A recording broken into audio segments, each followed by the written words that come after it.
ready? Okay. Okay, we're starting. Thank you for joining us today. I'm Preeti Singh, and I'll be the moderator for this press conference, which is hosted by the government of Vanuatu.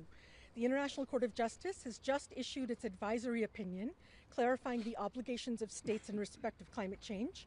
The government of Vanuatu, with allies, led the campaign at the state level to obtain this advisory opinion. Speaking today will be Ralph Regenvanu, the Minister of Climate Change Adaptation, Meteorology and Geohazards, Energy, Environment and Disaster Management for the Republic of Vanuatu. Also, Mr. Ilan Kilaway, Acting Director General of the Melanesian Spearhead Group, and Vishal Prasad, Director of Pacific Islands Students Fighting Climate Change. We will have time for questions following the speaker's remarks. We do have additional respondents who will be available for the Q&A, including Margareta Weverinke Singh, who is legal counsel for Vanuatu's ICJ case, an international lawyer at Blue Ocean Law, Mr. Julian Aguan, co-founder of Blue Ocean Law, and Ms. Coral Pasisi, who is Director of Climate Change and Sustainability with the Pacific Community, called SPC. And with that, I will ask Mr. Ralph Regenvanu to make some remarks. First of all, I just want to say thank you so much to the media for your interest and coverage of this critical case. It's been really important in building momentum and getting the world to expect what has come out today. So today it's been a landmark milestone for climate action, the discourse on climate change, and it's very important course correction in this critically important time. For the first time in history, the ICJ has spoken directly about the biggest threat facing humanity, which is climate change. And I want to note that the decision was unanimous. And it reminds me of 29th of March last year, when the General Assembly referred the question here, and it was also unanimous, which is the first time in the history of referrals to the ICJ. And I don't know to what extent this unanimity of the court is historic as well, but it really points to the critical nature of this issue and also the consensus of most people in the world that we need to really address it as a matter of urgency. I want to also reflect on the importance of the science. We heard from this advisory opinion that climate science is the heart of climate law and the compass for climate justice. The evidence is clear, and we can see it everywhere, that climate change is affecting everybody all over the world. For the first time ever, this past decade includes the 10 hottest years on record, and last year being the hottest ever. And this year we're seeing it all again. And this number will continue to intensify as climate changes intensifies. So today's ruling is a landmark moment, and it's confirmed what vulnerable nations have been saying and we've known for so long, that states do have legal obligations to act on climate change, and these obligations are grounded in international law, they're grounded in human rights law, and they're grounded in the duty to protect our environment, which we heard the court refer to so much. And these aren't aspirational ideas, as some would have it. The court has just confirmed they are binding duties. And the advisory opinion has clarified the legal consequences for states which fail to discharge these obligations. So we're approaching COP. We're a decade on now from the Paris Agreement. And it's very important now, as the world goes forward, that we make sure our actions align with what was decided or what came out today from the court. Today's ruling, I'm sure, will also inspire new cases where victims around the world in a legal sense realize that they can claim their rights and seek accountability. I know you're all wondering what's next. We're now going to take the ICJ ruling, this one, back to the United Nations General Assembly and pursue a resolution to support the implementation of the decision at the UNGA. The implementation of this decision, we hope, will set a new status quo and provide the structural changes needed to give our current and future generations hope for a healthy planet and a sustainable future. So let this be the moment when we see a change and the world turns its face towards climate justice, and this legal clarity provides us with the moral courage to take this forward. Thank you. Thank you. Next, we will hear from Mr. Kiloe with the Melanesian Spearhead Group. Please go ahead. Thank you very much. I'd like to begin by echoing the sentiments expressed by the Minister in thanking members of the media for the interest we've expressed in this case. The Melanesian Spearhead Group had the rare opportunity last year in joining Vanuatu and the Pacific Islands students in opening the ICJ proceedings on the 2nd of December here. In our submission, we've asserted that human rights guarantees all peoples the ability to freely determine and choose their economic, social, and cultural developments. However, in the Pacific, this is virtually impossible in light of the impacts of climate change in our countries and also our communities. The Melanesian Spearhead Group, which consists of Fiji, Papua New Guinea, Solomon Islands, Vanuatu, and the Front and Socialist National Liberation of New Caledonia, we are already losing our natural resources that are critical to our cultural and physical subsistence. Our people have suffered forced relocations from our traditional territories. Our political systems are breaking down as our economy is ground to ashes. We have already lost much of what defines us as Pacific Islanders, and climate change has only gotten started. So where do we find hope? For the Melanesian Spearhead Group Secretariat, we look to Vanuatu and the Pacific Island students who have led the charge for climate justice. Their initiative exemplify the power of leadership in addressing this global crisis.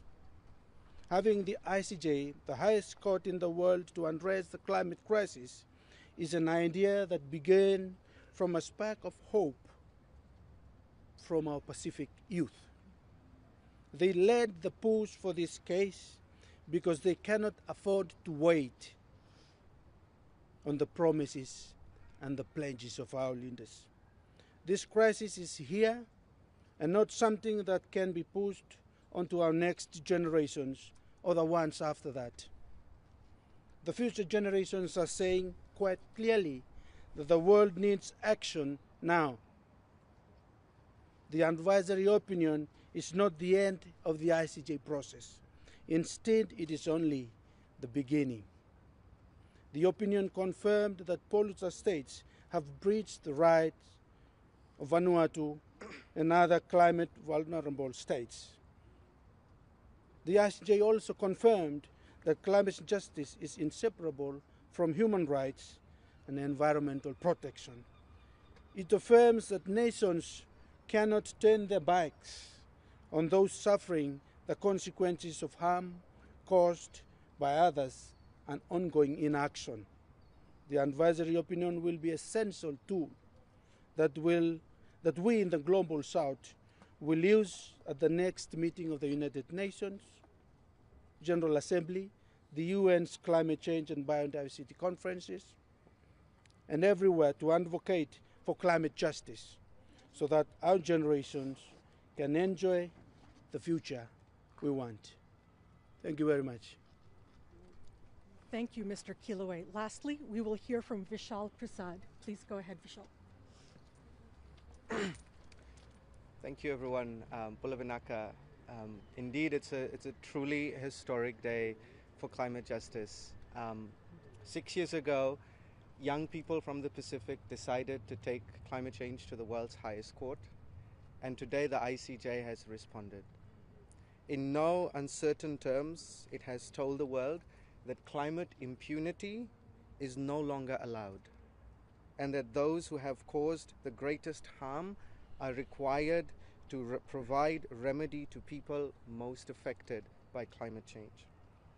By affirming the science, the ICJ has mandated countries to urgently phase out fossil fuels because they are no longer tenable.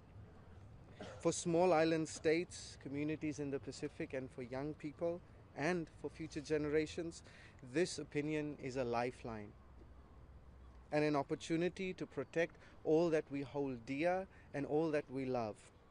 This ruling is also a testament to the resolve of people everywhere. Those at the front lines who chose not to allow the decisions of a minority of countries to dictate the future of the global majority. Instead, this advisory opinion today provides us a foundation to build a better, sustainable, and more equitable future for all of us.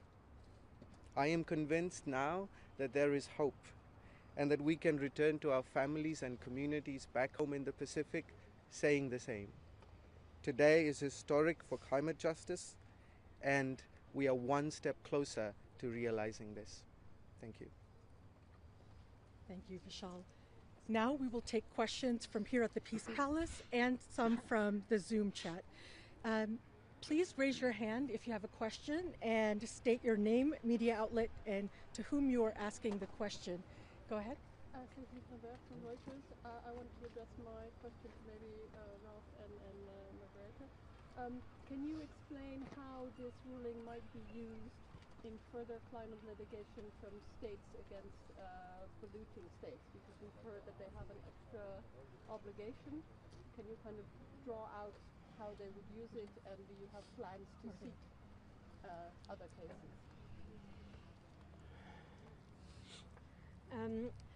Yes, the court in this ruling has provided the full framework for holding states to account for pollutions that are internationally wrongful, unlawful, and that cause injury to other states, and even when no injury is caused yet. But if injury is caused, then states who suffer that injury can essentially claim reparations from the state that has caused the harm. The court has made that crystal clear, and a whole range of defenses that could be raised in such cases by the polluting states have already been dismissed by the court. So it really strengthens the legal basis for such claims going forward. Even though we hope that it's not going to be necessary, but in case it is. And can they file those claims here or in other courts? That depends on the whole range of questions, but potentially here, depending on the states in question. Great. Do we have another question? Bob Berwin with Inside Climate News. Can someone speak to the section that addresses reparations and what that might mean, especially in the context of next steps at the UN?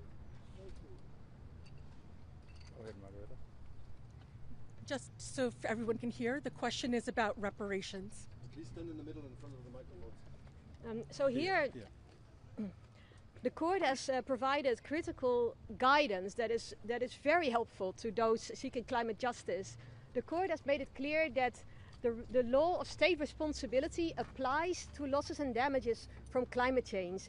And this is important because there was an argument that liability and compensation had been excluded or made impossible because of a decision that was taken in 2015. It was attached to the Paris Agreement, where a paragraph said that there would be no, the Article 8 of the Paris Agreement provided no basis for liability or compensation. And the court made it clear that when there is injury or loss and damage, the usual law on state responsibility applies.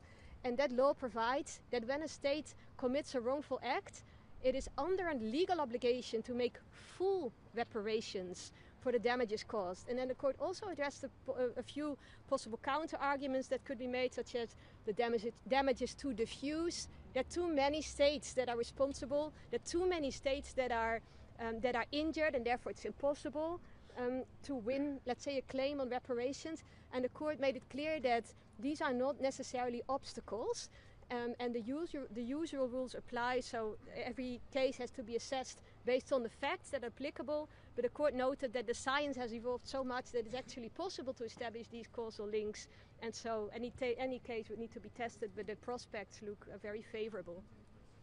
Go ahead. Hi there, Richard Carter from AFP. For you, Minister, if I may, as you said, it's a very wide-ranging opinion delivered by the court today. What for you has been the most significant part of the ruling? And for Vishal, if I may as well, it's been a six-year journey ending in this historic day. So how do you feel? So yeah, I mean, I was very. I was. It was unexpectedly good for me that the advisory opinion. I didn't expect it to be this good, and it did go above and beyond. Like it talked about the rights of states to exist regardless of sea level rise, and that's a very important issue for the Pacific. And for the ICJ to give an opinion that was fantastic. Directly addressed fossil fuels and states that give licenses, give exploration licenses were mentioned, subsidize, produce. It's an internationally wrongful act to do so, and that they are under international law. They are being. It is a breach of their duties. So those kind of specifics was something that, for me, went above and beyond what I was expecting, and I'm very grateful for the court to make those pronouncements.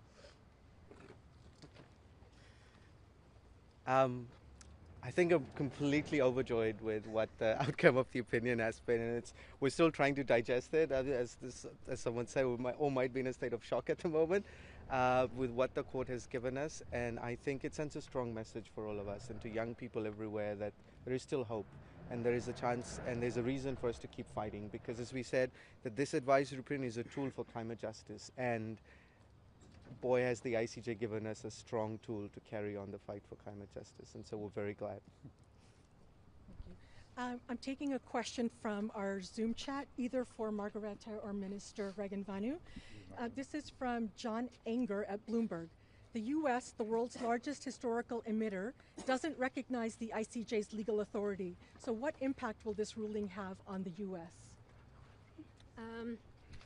Yeah, I would correct that statement. The court has two judicial functions, an advisory function and a function to settle disputes between states.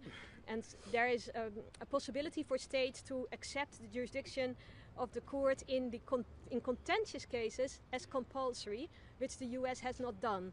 But for the advisory function of the court, all UN member states necessarily, by virtue of being UN member states, recognize the jurisdiction of the court fully. In this case, the advice was requested by the UN General Assembly.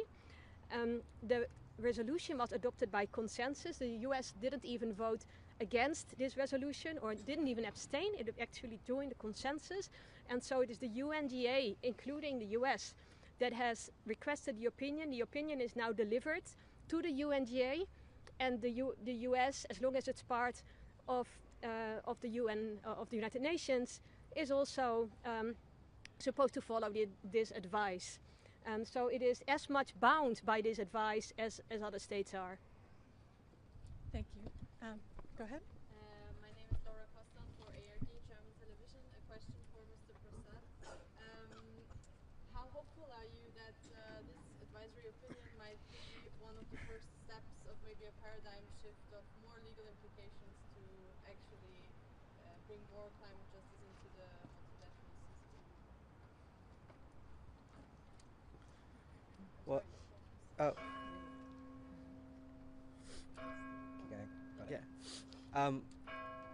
I think I'm very hopeful that this advisory opinion will bring the transformational shift that we've been calling for. I think this journey started, and the transformational shift started when the proceedings at the ICJ started, with many of the global South countries, many that have not been at the ICJ before, who have not presented themselves or have been part of the ICJ proceedings, have participated in such a manner. They came out in numbers, and this was a complete shift into what we normally see, and I think that shift has begun in the written proceedings, the oral proceedings, with a number of indigenous voices, arguments, women, young people speaking, and the diversity of arguments. And this advisory opinion acknowledges all of that in the strength in its strength, and I think it sets the foundation for a transformational shift beyond into multilaterals, in the courtrooms, and at national and regional level. So again, a big reason to be hopeful. Could this advisory opinion have been any better? I mean, we were talking about this, that everything we asked for, everything we had hoped, seemingly is in this advisory. Of course, we'd have to go forward and read the whole opinion, which is going to be many, many pages long. But we're very, very grateful and very happy with what the outcome is today. Go ahead. Malik Mo from the AP. The decision on reparations, the court says that that has to be determined on a case-by-case basis.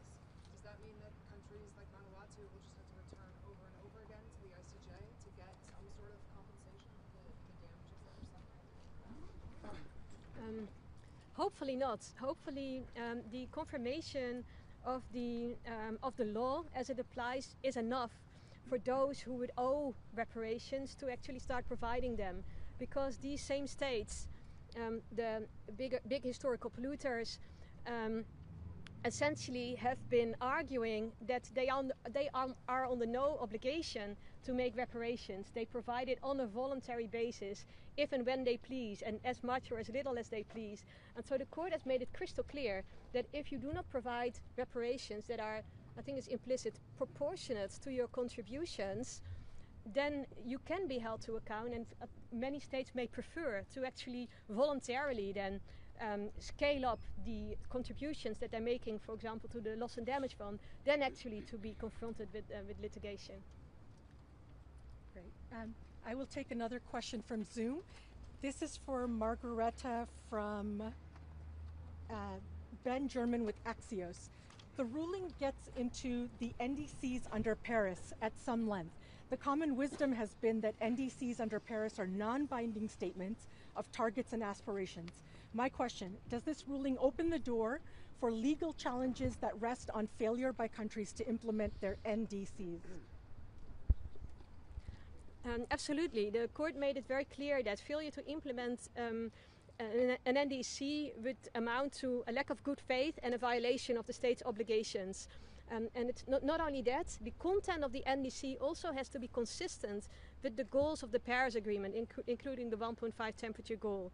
And so if that is not the case, and of course that raises some complexities, but in some cases it may be clear that it's not aligned with 1.5 or with common but differentiated responsibilities, and then indeed it's clear that there is a breach of obligation and a litigation could be pursued. Go ahead. Are there any consequences Vanuatu can draw right away from this opinion?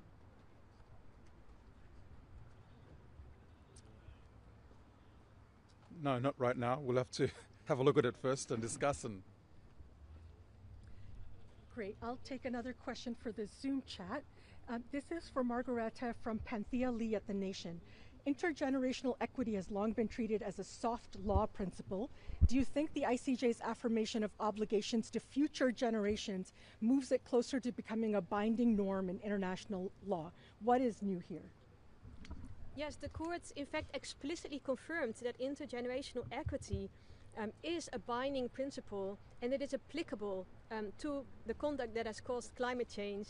It specified that intergenerational equity informs the interpretation and the application of the other treaty obligations. So take, for example, human rights. The right to life must be interpreted in light of intergenerational equity. The same with all the climate obligations, with all of the other obligations on the law of the sea and so forth that the courts specified. So the implications are really far-reaching. Any questions here? I have one question. Yes. Hi, Meike Weijers for Dutch public broadcaster NOS. I do have a question for Minister Regenbanu. As everyone knows, climate change is happening right now. It's unfolding as we speak, and there is a time pressure. Now, are you concerned that now that there may be a lot of new climate cases happening all over the world, that it's still going to take quite a long time before those actions will actually be taken? And do you have any plans to avoid that long period of time from happening and get action quicker?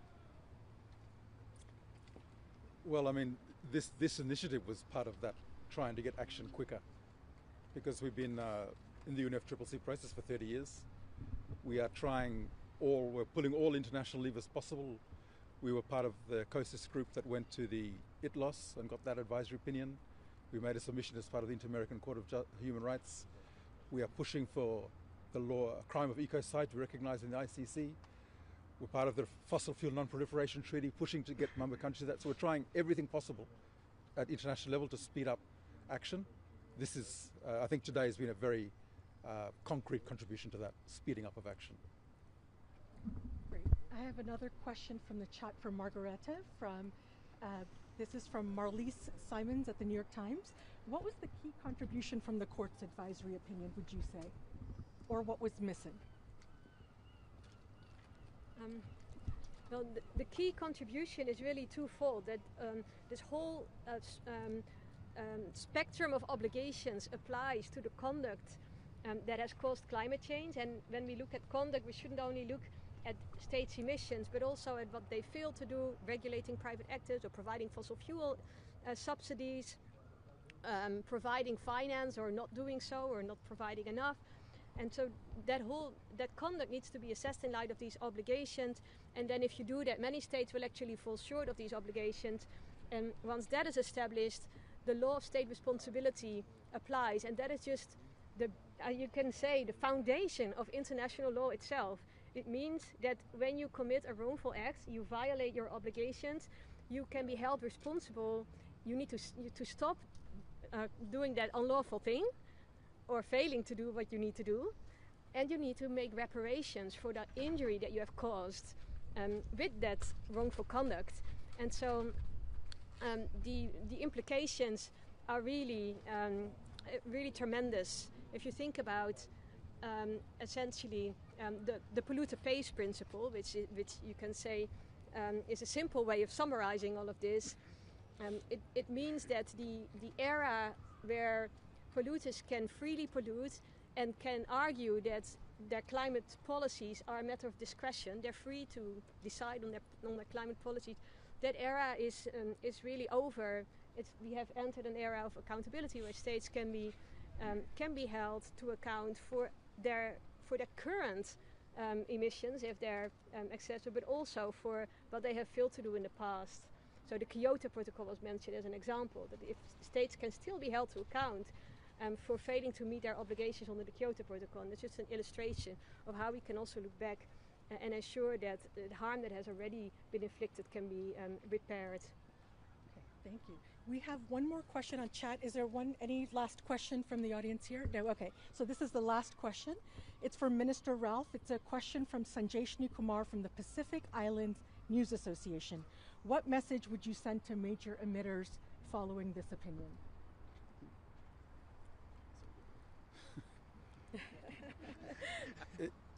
It's the same message the Pacific has been preaching loudly for so long, that it's you've got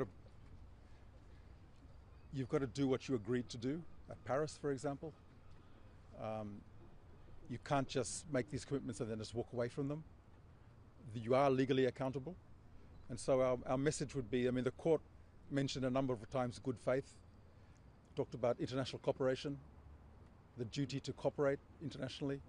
So we continue to call upon all states to follow the science, follow what the IPCC was mentioned as the foundation for the science that the ICJ based its opinion on, which tells us we need to rapidly reduce emissions to keep within the targets of 1.5 and less. And we just hope that this will give more impetus to our call that we've been making for so many years. And we will be seeking all avenues to try and get this decision, this advisory opinion, implemented into policy and decision at the highest levels. Great, thank you.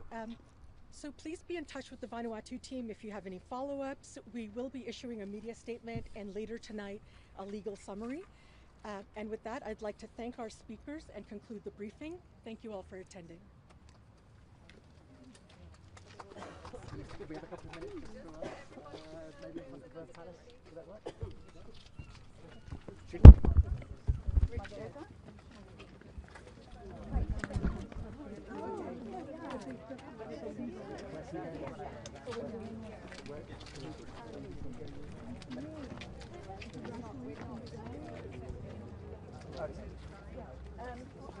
You said one of the most significant outcomes of this ruling. What does that mean? Will there now be many more legal cases filed by Vanuatu? Hopefully not. Hopefully.